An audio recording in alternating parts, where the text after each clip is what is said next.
mukama wange kituufu ebintu byamusobako naye waliwo ensonga ebintu okutuuka wano.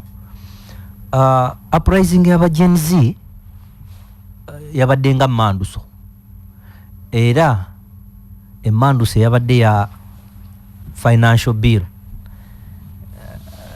teka lyembalirira ke kabadde nga nti spark akabiri okusaza akabiri naye waliwo ebintu bingi bibadde tebigenda bulungi mu ggwanga lya Kenya mu mwaka guno gumu si gumu byatandikirawo actually byatandikira mu kulayira nga 13 September 2022 bwe natandika okugaba ebifo kati banna Kenya ne batandika okwekengera ku ngaba president gye yagabamu ebifo nga asika abantu bo opposition nga bangi. Tujjukira bulungi akalulu nga kanyinyitidde nga okulonda kuwedde nga pressure y'amaanyi. Raila yawangula, Oduto yawangula. Ku Lwokuna kuba twalonda Lwakubiri. Ku Lwokuna twali tumaze okutegeera nti Ruto awangudde. Mwabaruto ebibalo byonna byali biraga kubanga akalulu ke Kenya ko kabera mu public ne bobera Switzerland ne bobera mu America osolo kabala. Kati twali tumaze okumanya nti Ruto awangudde. Naye wale we yali akwata obuyinza. Awe wali obweraliikirivu. Era Ruto okukwata obuyinza awo mu last minute yakola deal ez'amaanyi ezajjamu ne last time disappointment si nti abanansiko abalwana naye okujja mu buyinza ku last yali alina okubassa ebbali abeeko baawa okusobola okunyweza obuyinza kuba bwali bubava mu ngalo.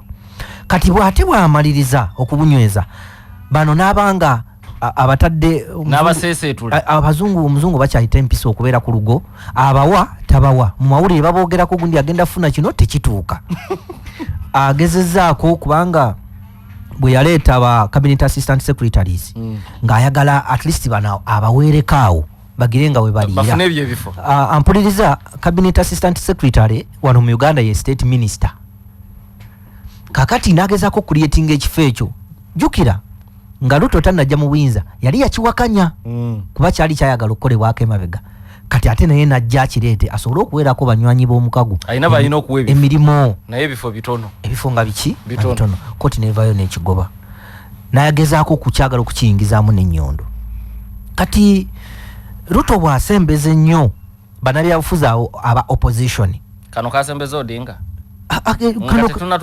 tetunatuuka wano agenze mu Nyanza ajje bannabyabufuzi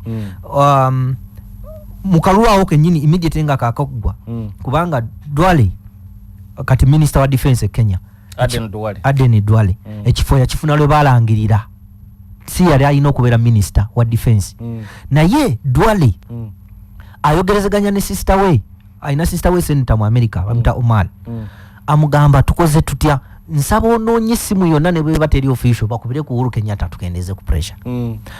Omar agenda ku UN Security Council afunayo omuntu nga bono ganti staff akola mu Security Council nenga si wa ddala lya waggulu akozesa advantage bakubira Uhuru Kenyatta bamugamba tukwegayiridde omuntu yenna anaabawangudde oba Ruto oba Odinga ffe tetulina buzibu naye leka akalulu kano kagende nga bannakenya lwe bakoze eki bwe basazeewo.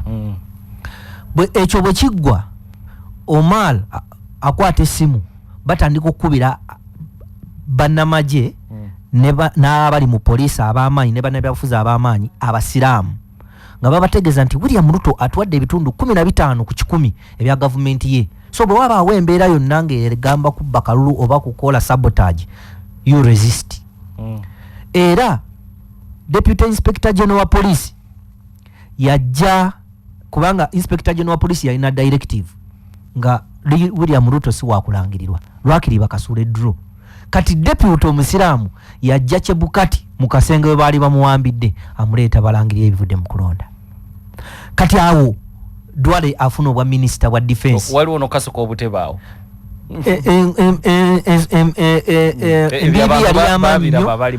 olaba odama beekubye obutebe emiggo gimenyese balwanira ddala Chebukati ayita mu nkwawa z'abantu nga bano abazimio bali bamaze okitegeera nti batuwangudde naye kati tulina strategy ki okulabanga tukwata obuyinza oba mu mbeera ki oba lwakiri okalemesa kakati awo background kati bwe tujja olwokuba nti President Ruto yali amaze okufuna abantu abavudde mu opposition ng'akoze n'emikago era olaba n'aba Jubilee nga bavuddeyo mu Azimio la Umoja atandika okukozesa eryanyi ng'akozesa etteeka okulaba ng'anyigiriza munnansi ng'awa bannabyabufuzi amaanyi naye ng'ate anyigiriza munnansi. Jjukira William Ruto okuwangula akalulu abanaku be baamuwa akalulu, most especially abavubuka n'abakyala baamwagala nnyo n'abantu abakola emirimu egya wansi. Kyokka bw'amala okukwata obuyinza adda ne bannabyabufuzi bamanyi nti kati bwe baba nga maze obbatereeza obulungi nga tebalina kye bagamba nsobola okukola kyonna kye njagala. Natandika okunyigiriza omuntu wa wansi. Kiki kyotegeeza okunyigiriza? Okunyigiriza omuntu wa wansi kwe kumuteekako emisolo egy'amaanyi. Tukimanyi bulungi Kenya si nsi erime nnyo kubanga ebitundu almost 40% of the country wakalu. Kati emmere bali emmere engule n'ekisingira ddala gwe mugaati. Kati waddira omugaati n'oguteekako ku musolo gwa 16% oba onyigiriza omuntu asemberayo ddala owa wansi atasobola kugula chips bano ab'ebbeeyi bamulya bisiike. Ekintu ekisookerwako wansi e Kenya amata, omugaati, akawunga n'ebijanjaalo ne kasooli. Kati bw'ojja n'oteekako omusolo ogw'amaanyi ku bintu ebyo kinyigiriza. Ekyokubiri tujjukira bulungi nnyo twalina olutalo ku mmere n'amafuta nga lutali mu kalulu ng'alwanyisa Raila Odinga ne Uhuru Kenyatta nti batadde ebbeeyi nene nnyo ku bintu bino. Kyokka bwe yatuusa ate naye mu gavumenti ekintu kimu kyakoze kati bano abantu ab'owansi ne balaba mu butuufu omuntu gwe twalwanirira ayingire mu buyinza ate naffe atunyigiriza. N'atakomaawo n'aleeta ebifo ebitalina mu mateeka. Jjukira bulungi twalwana olutalo lwa Building Bridges Initiative nga muri wakanya. BBI yali ereeteddwa okukuba Ruto obutabeera president bali aba dynasty bagabana ebifo.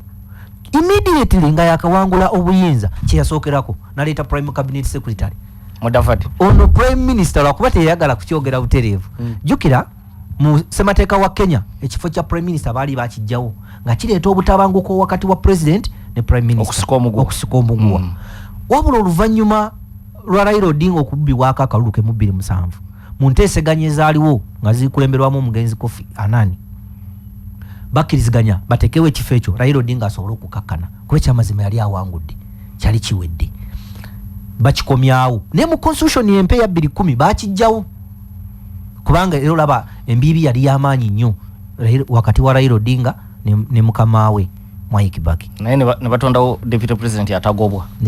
Awo nawo tojja kutuuka. Kakati Ruto atuuka mu buyinza ate kye yali yagaana yennyini kye yakola ki kyasookerako n'atondawo kubanga Mudavadi talina wala wayinza cabinet secretary Musalia Mudavadi. Mu kukiteekawo yalina strategy nti engeri Mount Kenya gye yeeraze nti ekyamazima yempanguzza ejja kwagala ate okunkinako. Kati bw'ateekawo prime cabinet secretary aba akendeeza kumanyiga deputy president Gachagua. Olwaleero kyaleetedde ddala obuzibu nti waliwo embeera ey'amaanyi nga Gachagua batandise omumuyisaako embooko n'okumuyisa mu mbeera yennyini Ruto gye yali akaabiramu Uhuru gye yali amuyisaamu. Era ekirala ye Ruto okuleeta Raila Odinga bakole bonna mu gavumenti eno ng'ate ye yali entabiro y'ebizibu byonna nga banoonya akalulu 2018. Era enjawukana ya Rigathi Gachagua weegenda okuva Odinga kujja kubanga ye Gachagua yagenda ewaabwe n'abagamba banaye abantu ba Mount Kenya abakikuyu nti nze sikyalina buzibu nja kuweereza Ruto muyambeko nga deputy president naye nina obutali bumativu bwange kubanga nze kyankubisanga Raila embooko nga nkimanyi Raila musajja mubi ne tukwatagana ne Ruto tukube Raila ate kati Ruto akulaga Raila mulungi kati nze nkyalina buzibu ki ekitegeeza kati tuli baddembe okukola na buli muntu yenna we twagala. Era olwaleero Rigathi Gachagua alina mouthpiece gavana w'Enyeri Kahiga yamwogerera ensonga ze zonna waliwo taso y'amaanyi.